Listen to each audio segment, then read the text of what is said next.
ये कहानी है धर्म और अधर्म के संघर्ष की। ये कथा है मनुष्य और उसके कर्मों की। ये है महाभारत, दुनिया की सबसे गहरी, सबसे विशाल और सबसे सत्य कथा।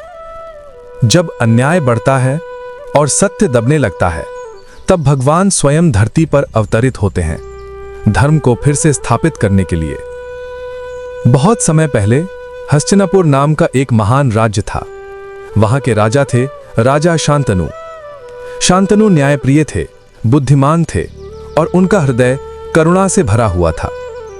एक दिन जब वे गंगा के किनारे टहल रहे थे, उन्होंने देखा एक दिव्य स्त्री जल में खड़ी है।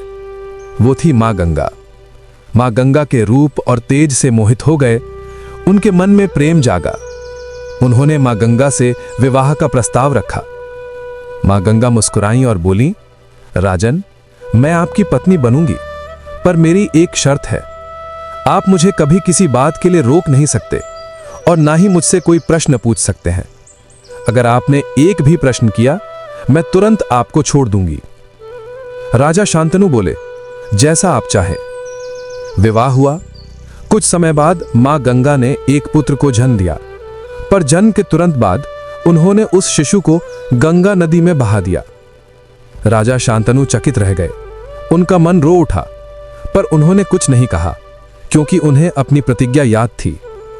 ऐसे ही मां गंगा ने 7 पुत्रों को जन्म दिया और हर बार उन्हें जल में बहा दिया। जब 8वां पुत्र पैदा हुआ, तब राजा शांतनु से रहा नहीं गया।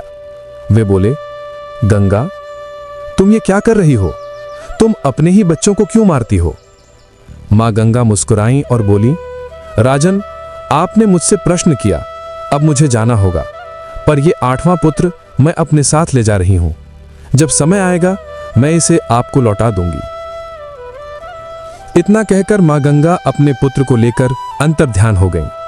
वही बालक आगे चलकर कहलाया देवव्रत और पूरी दुनिया में जाना गया भीष्म पितामह के नाम से। वो सत्य, बल और त्याग का प्रतीक बना। उसके वचनों ने इतिहास की दिशा बदल दी और उसके त्याग ने युगों को झकझोर दिया। यही थी महाभारत की शुरुआत, जहां प्रेम भी था, त्याग भी था और आने वाले युग का बीज भी। अगले पाठ में जानेंगे कैसे भीष्म ने अपनी प्रतिज्ञा से हस्तिनापुर का भविष्य सदा के लिए बदल दिया।